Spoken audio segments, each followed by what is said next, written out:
안녕. 오랜만에 유학설로 돌아왔습니다. 영어가 아니라 모국어로 한국어를 풀어볼 건데, 미국에서 있었던 썰들은 좀 재밌는 게 있긴 한데 한 번 하기에는 길어가지고 오늘은 미국에 처음 도착하자마자 만났던 룸메이트랑 저랑 너무 안 맞았던 그녀의 행각, 그리고 룸메들의 잡돌이를 풀어보려고 합니다. 먼저 제가 미국에 처음 도착해서 만난 룸메이트는 트랜스젠더였어요. 그렇지만 저랑 안 맞았던 이유가 트랜스젠더여서가 아니라 이건 어디까지나 저랑 그 사람의 성격, 생활 습관 이런 게 안 맞아가지고 그래서 너무 달라서 힘들었던 경험이지 정체성 이런 거를 문제 삼으려는 건 아니라는 것을 먼저 말씀을 드리고 싶고, 이때는 제가 23살 때였던 것 같아요. 처음 미국에 혼자 가게 돼가지고 엄청 두려워하면서 갔었거든요. 이전에도 미국에 교환학생을 갔던 적은 있지만 그때는 단체로 가기도 했고 큰 문화 차이를 느끼고 당황하고 이럴 일이 없었던 것 같아요. 한국인들이랑 있을 일이 더 많아서 아마 문화 차이를 못 느꼈겠죠? 근데 이번에 샌프란시스코에 혼자 갔을 때는 정말 다름을 많이 느꼈어요. 사실 미국을 처음에 엄청 가고 싶어서 막 그렇게 갔던 건 아니어가지고 막 이것저것 알아보지는 않았거든요. 나중에 알게 된 사실이 샌프란이 미국에서 가장 성소수자 문화가 활발한 도시라고 하더라고요. 대만화도 합법인 곳이고 풍기도 합법인 곳이고 치안이 막 그렇게 좋진 않았어요. 고등학생 때까지 엄청 보수적인 문화에서 자랐기 때문에, 특별히 더 보수적인 그런 문화에서 자랐기 때문에 되게 놀랄만한 일들이 많이 있었어요. 처음에 기숙사 신청을 할 때 여자만 이렇게 체크를 하면 태어나서부터 생물학적으로 여성인 사람들과만 방을 쓰게 된다고 생각을 했었거든요. 알고 보니까 여자만을 체크해도 내가 여자라고 생각하는 사람이랑도 살 수 있게 되어 있는 구조였어요. 근데 이제 딱 도착해서 문을 열고 딱 들어갔는데 방이 2개가 있고 거실이랑 주방이랑 화장실을 쉐어하는 그런 집 형태의 그런 기숙사였거든요. 얘기하자면 긴데 코로나에 걸렸어가지고 일주일 정도 늦게 미국에 들어갔어요. 그래서 이미 먼저 온 룸메들이 방도 정하고 뭐 이것저것 다 정해놓은 상태였어요. 옆방 룸메들이랑 먼저 인사를 하게 됐었거든요. 옆방에는 A라는 덩치가 좀 있는 여성분이랑 키도 엄청 컸어요. 그 트랜스젠더 룸메이트랑 이렇게 둘이 같이 방을 썼고, 근데 제가 딱 처음에 인사를 하는데 좀 놀랐어요. 왜냐면 제가 예상치 못한 그런 외모랑 목소리를 가졌었거든요. 근데 저는 신뢰가 될 수 있으니까 아닌 척하고 그냥 놀랐지만 안녕 이렇게 하고 있었는데, 그리고 나중에 이제 화장실에서 개인 의료용품을 보고 더 확신을 하게 됐죠. 근데 그곳의 친구들한테 이제 나중에 물어봤는데, 샌프란에는 이제 자신의 성 정체성을 스스로 규정하고 선호하는 호칭을 알려주는 문화가 있다고 하더라고요. 처음 이제 자기소개를 할 때. 예를 들면 내가 생물학적으로 여자고 아무런 수술도 안 받았고 그냥 여자로 살아왔었는데 이제 내가 나를 남자라고 생각해. 나 힘으로 불러줘. 나 남자라고 말해줘. 이렇게 할 수 있는 거예요. 그런 문화가 당연한 곳인 거죠. 이건 여담인데 신기한 커플을 봤거든요. 그러니까 여자분이 레즈비언이고 남자분도 레즈비언인데 남자는 자기 스스로를 여자라고 생각해서 둘이 사귀는 그런 커플도 봤었어요. 그래서 어떻게 해야 되나, 방을 바꿔야 되나 좀 고민을 했거든요. 근데 방 바꿔도 사실 처음 오자마자 이런 상황에 처할 수 있는 거면 어떤 방을 바꿔도 또 새로운 상황이 있을 수 있는 거잖아요. 나랑 아예 그냥 그 방 안을 쉐어하는 건 아니니까. 근데 문제는 이제 여기서부터 시작이 됩니다.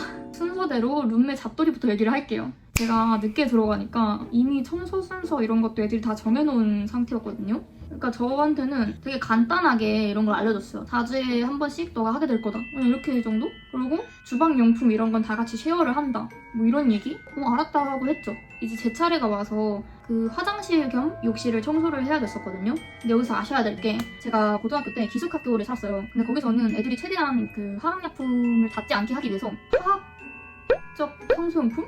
화장실 청소할 때 뜨거운 물이랑 바디워시랑 치약으로 청소를 했거든요. 좀 너무 충격적일 수도 있는데 그렇게 했어요. 애들이 진짜 막 그런 거 알러지 있을 수도 있고 엄청 예민할 수도 있고, 문제가 실제 됐던 적도 있어서 빨래 해주시는 분들한테도 섬유유연제가 제공이 안 됐어요. 그래서 우리는 항상 세대만 사용되는 빨래를 할 수 있어요. 그러니까 저는 그걸 배우고 와서 그대로 청소를 했던 거죠. 왜냐면 거기에는 또 청소용품이 있지도 않았고 애들이 있다고 알려주지도 않았어요. 그래서 그냥 다 이렇게 하는구나 하고 그냥 청소를 했어요. 그러고 이제 방에 들어와서 반 같은 좁은 침대에 이렇게 누워있었어요. 제 옛날 브이로그 보시는 분들은 아실 텐데 방이 엄청 작아요. 그래서 문이 있고 침대가 여기 있는 그런 구조거든요. 무슨 소리가 들리는 거예요, 밖에서. 알고 보니까 그 옆방 친구들 A랑 트랜스젠더 룸메이트가 제가 청소를 어떻게 잘 했는지 검사를 하러 갔었나 봐요. 자기들끼리는 검사 이런 거 하는 거 한 번도 못 봤는데 검사를 하러 갔다가 마음에 안 들었던 거죠. 갑자기 트랜스젠더 룸메이트가 제 방문 앞에 서서 쌍욕 습격을 하는 거예요. 엄청 소리를 질렀어요. 진짜 You bitch, bitch 막 이렇게 소리를 지르는 거예요. 그럼 진짜 얼굴 앞에서 말을 하는 것처럼 그냥 문에다 대고 소리를 지르니까 저는 엄청 체격이 좀 작은 편이잖아요. 키가 엄청 작고 그 위압감도 걱정도 있지만 나 영어도 잘 못하고 그냥 진짜 조그만한 아시안 여자인데 그리고 뭔가 그 삘이 있잖아요. 아 이거 지금 나한테 하는 말이다. 그 애들 다 지금 방 안에 들어가서 가만히 있다가 내가 청소하고 나오자마자 나한테 쌍욕을 붙는다는 거는 방매가 아니라 밑에 있는 그냥 그 나한테 하는 말이다라는 게 딱 느껴지는 거예요.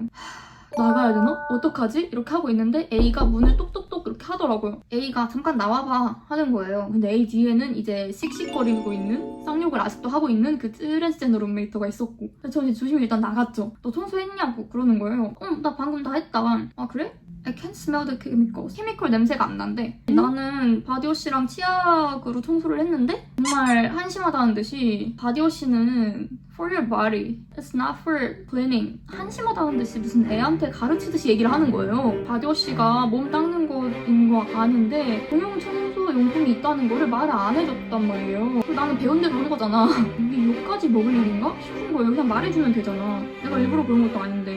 너 좀 따라와봐. 이래서 갔어요. 진짜 어디서 잔뜩 청소용품을 막 가지고 오는 거예요. 청소용품 바구니가 있더라고요. 5만원? 자, 알려줄게. 여기는 세면대용 케미컬, 여기는 욕조용, 이건 변기용, 이거는 뭐 바닥용인데 바닥용은 물이랑 물에 때려서 섞어서 청소를 해야 되고 이건 또 유리용이고 유리용 스펀지는 또 따로 있고 아니 이게 뭐 어느 정도 케미컬 주고 청소해라 이러면은 당연히 하죠. 근데 이게 말도 안 되는 만큼 하니까 이거 약간 억지 같은 거예요. 좀 너무한데? 싶을 정도로 너무 많이 주는 거예요. 그리고 솔직히 저는 이건 제 생각이에요. 화장실을 좀 더럽게 쓰는 편은 아니었거든요. 물건 가짓수도 제가 훨씬 적었고 다른 친구들은 뭐 그냥 엄청 많았어요. 이건 좀 싫었던 게 걔네 막 가발이 엄청 있었는데 가발을 그냥 방에 놓는 게 아니라 화장실에 막 걸어놔요.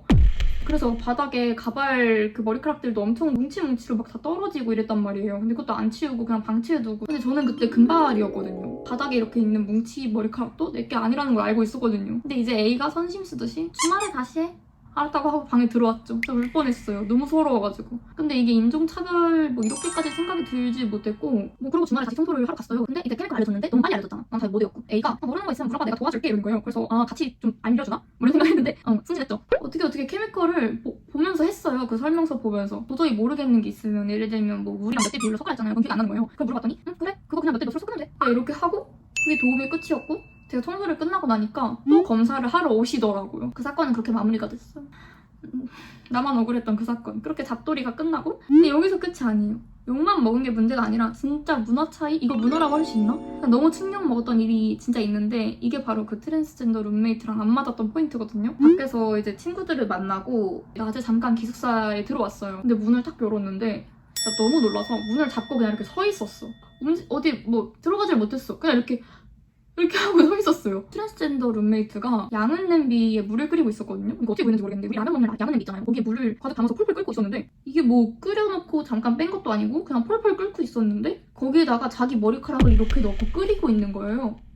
이 상태로. 더 문제는 여기 앞에 옆에 남은 룸메이트들이 서 있었거든요. 다 같이 이렇게 웃으면서 대화를 하고 있어. 그리고 여기 이렇게 머리카락 끓고 있고. 그러니까 조금 실수로 이렇게 살짝 들어간 게 아니라 깊숙이 이렇게 넣어서 끓고 있는 거예요. 보글보글. 아니 근데 그게 뭐 진짜 머리카락인지 그것도 가발인지는 모르겠는데 근데 이게 문화가 다르다고 해도 좀 너무 이상하잖아요. 이건 매너가 아니잖아요. 왜냐면 이것도 공용으로 쓰는 냄비인데 주방용품 이런 건 다 같이 쉐어를 한다. 위생적으로 너무 말이 안 되잖아요. 이게 뭐 아무리 끓이면 세균이 없어지고 그게 문제가 아니라 찝찝하잖아.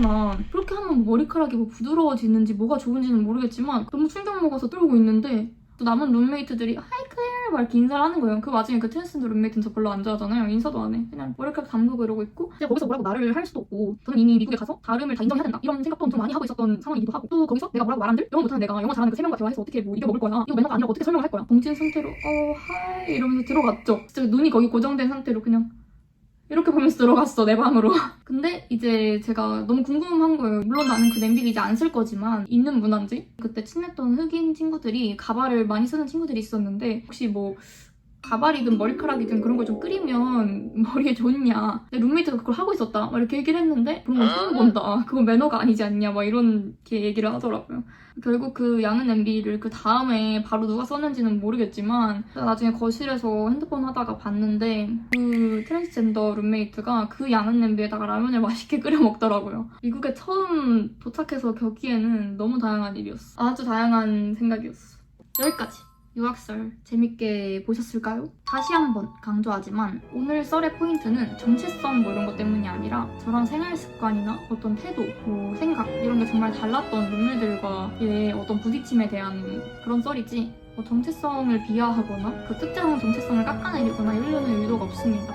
트랜스젠더 룸메이트를 굳이 집어서 얘기하게 된 건 머리카락이 끓이던 사건의 당사자였고 보수적인 문화에서 자라온 제가 미국에 처음 가서 만났던 사람이었기 때문에 그 사람이 성소수자여서 초반에 그 놀라운 당황스러움 그걸 표현하기 위함이었어요. 저의 유학설 또 생각나는 유학설이 있으면 들고 올게요. 다음에 또 만나요.